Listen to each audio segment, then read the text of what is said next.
हम question number 4 पर आते हैं। हमें कहा गया है कि ये डिजिट हमें दिए गए हैं 2 2 2 3 4 4 और हमने इन सब को इस्तेमाल करके 10 लाख से बड़ा नंबर बनाना है। अब आप ये बिल्कुल 7.2 के क्वेश्चन नंबर 10 की तरह कहा गया है, जब वहाँ 6 डिजिट का बनाना था।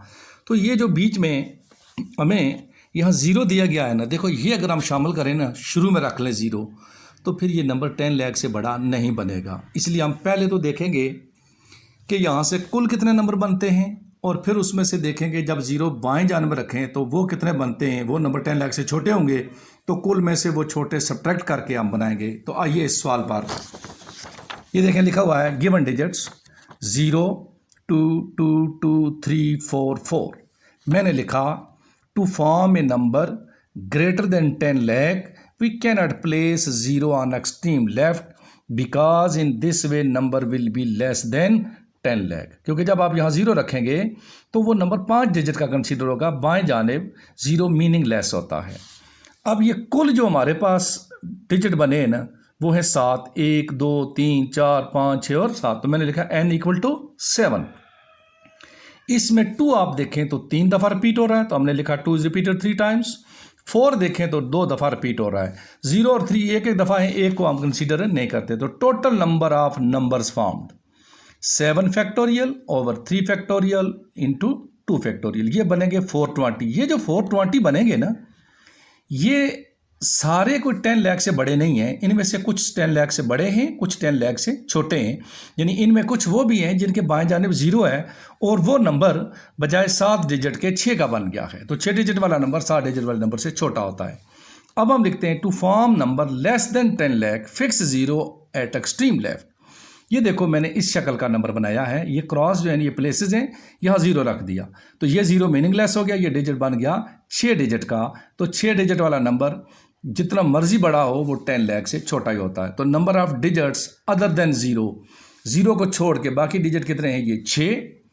Number of numbers form less than 10 lakh तो 6 फैक्टोरियल। बाकी ये देखो वही बात है कि 2 इसमें 3 दफ़ा रिपीट हो रहा है, 4 2 दफ़ा रिपीट हो रहा है। तो 60 नंबर ऐसे बनेंगे जो 10 लाख से छोटे होंगे और कुल नंबर यहाँ से बन रहे हैं 420।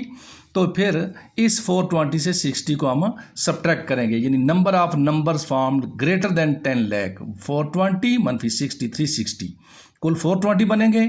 उसमें से कुछ जो हैं वो 10 लाख से बड़े होंगे, कुछ छोटे होंगे, लेकिन ये 60 उसमें जो है ना वो 10 लाख से छोटे हैं। इसको इसमें से सब्ट्रैक्ट किया तो 360 नंबर हैं जो 10 लाख से बड़े बनेंगे। अब हम जो चीज़ पढ़ने लगे हैं वो है सर्कुलर परमोटेशन।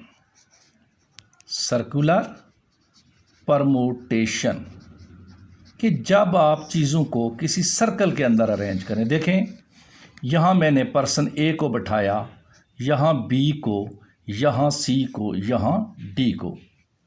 अब मैं इनकी प्लेसेस चेंज करता हूँ।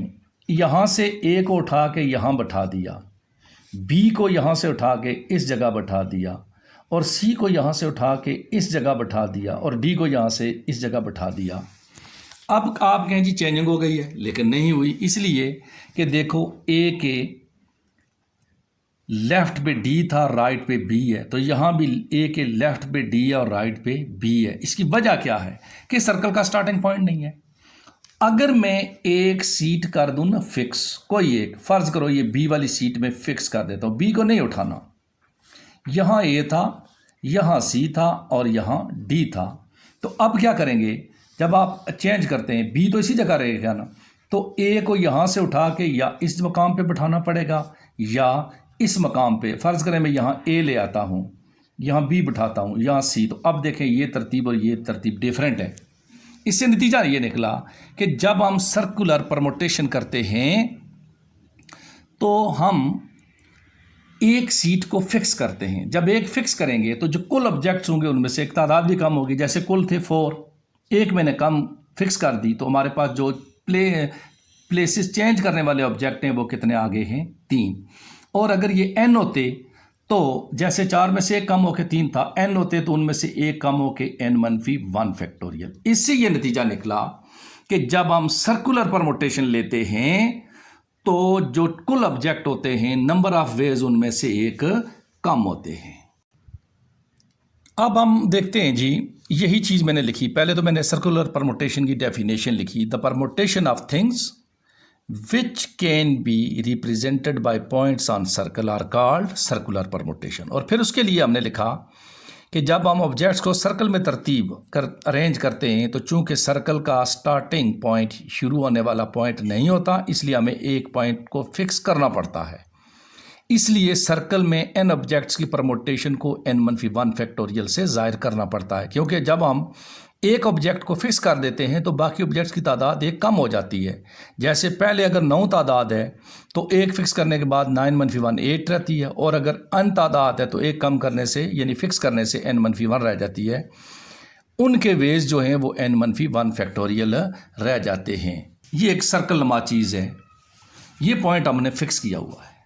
लेकिन इसमें एक और चीज़ आ गई है कि मैं कहता हूँ, ये देखें ये वाला हिस्सा जो है ना, मैं कहता हूँ जी ये इस फिक्स पॉइंट के राइट पर है, यानी फिक्स पॉइंट से मेरी तरफ राइट पर है और ये लेफ़्ट पे है। मैं इसकी प्लेस बदले बगैर, क्योंकि ये 2 साइडेड होती है, ऐसे कर दूँ, कोई मैंने बीट इधर उधर नहीं किया, लेकिन ये इसकी प्लेस चेंज हो गई। वजह क्या है, ये 2 साइडेड है, ये इधर से भी नज़र आती है, इधर से भी नज़र आती है। लिहाजा जब कोई चीज़ सर्कल में हो और वो 2 साइडेड हो, जैसे नेकलेस होता है, ये तस्बीह है, की रिंग है, तो उसके लिए डिवाइडेड बाय 2 करना पड़ता है। अगर टेबल पर बिठाएंगे तो फिर डिवाइडेड बाय 2 नहीं करेंगे, इसलिए कि टेबल 1 साइडेड होता है, उसकी नीचे वाली साइड पर हम नहीं बैठते। तो मैंने यही लिखा है कि total number of circular permutation of n objects given by n-1 factorial. For example arrangements of n objects around table n-1 factorial. जैसे ये देखो, ये 5 चीज़ें थी, ये मैंने फिक्स कर दिया दायरे में, इनकी जगहों को बदलता रहूँगा तो वो 4 फैक्टोरियल होगी। लेकिन अगर सर्कुलर अरेंजमेंट जो है वो तस्बीह या की रिंग या नेकलेस वगैरह की तरह हो, तो ये चूंकि दोनों जानब से देखे जा सकते हैं, और यूं जो 2 अरेंजमेंट जो हैं वो असल में एक ही अरेंजमेंट बनती है, इसलिए इस केस में सर्कुलर परमुटेशन को 2 से डिवाइड करना पड़ता है। यानी n ऑब्जेक्ट्स की सर्कुलर परमुटेशन कितनी होती है, n-1 फैक्टोरियल। तस्बीह वाला के केस में डिवाइडेड बाय 2 करेंगे तो n-1 फैक्टोरियल डिवाइडेड बाय 2। अब आप आ जाएं, ये देखें आपका क्वेश्चन नंबर जो 11 और 12 हैं, ये इंपॉर्टेंट हैं, ये शॉर्ट या ज़्यादातर ऑब्जेक्टिव मैथ है। कहता है how many ways can 4 keys be arranged on a circular की रिंग। तो कुल कीज़ हैं 4, चूँकि सर्कल है तो एक कम करेंगे, कितना बन जाएगा 3 फैक्टोरियल, और चूँकि की रिंग दोनों तरफ से नज़र आता है तो डिवाइडेड बाय 2, तो ये होगा 3 फैक्टोरियल ओवर डिवाइडेड बाय 2। इसी तरह कहता है how many necklace can be made from 6 beads, कि 6 मोती, 6 जो दाने हैं उनसे कितने हार बनाए जा सकते हैं। तो वो हार भी चूँकि सर्कुलर होता है तो कुल 6 बीड हैं, तो उनकी सर्कुलर जो परमुटेशन होगी कि वो कितनी होगी 6-1 यानी 5 फैक्टोरियल से, और आर की भी कोई साइड नहीं होती, जिस तरफ से मर्जी डाल दें, इस तस्वीर की तरह होता है वो भी, कि चाहे आप आर को यूं करके गले में डाल दें या यूं करके गले में डाल दें, तो लिहाजा वो भी डिवाइडेड बाय 2 होगा। तो ये 2 सवाल आप देखें।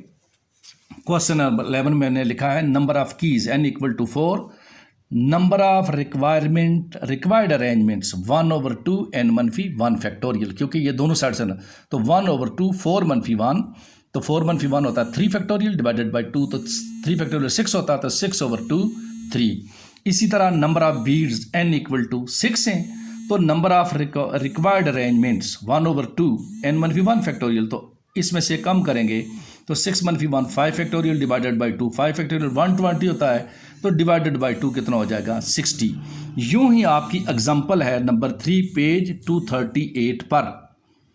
तो ये जो पेज 238 पर ये एग्जांपल है ना, ये आपने बुक के तरीके से नहीं करनी, बुक वाले ने बड़ा लंबा चौड़ा लिखा हुआ है। सिंपल सी बात है कि in how many ways can necklace of 8 beads of different colours be made. तो देखो यहाँ भी आपको, यहाँ सिर्फ बीड 6 थे, बनाना यहाँ भी नेकलेस था, ये बनाना इस जगह भी नेकलेस है, तो 6 की बजाय आपने 8 रख देना है। तो number of beads n = 8 number of required arrangement n1/2 n-1 factorial. ये याद रखें, दो से उसी वक्त डिवाइड करते हैं जब दो साइड वाली चीज़ हो, रिंग हो, तस्बीह हो, नेकलेस हो। तो ये 7 फैक्टोरियल ओवर 2, 7 फैक्टोरियल होता है 5040 डिवाइडेड बाई 2, तो यूँ 2520 इसका जवाब आएगा। यूँ एक्सरसाइज 7.3 हमारी ख़त्म हो गई है। अब हम अगले लेक्चर में 7.4 कम्बिनेशन से बात को शुरू करेंगे।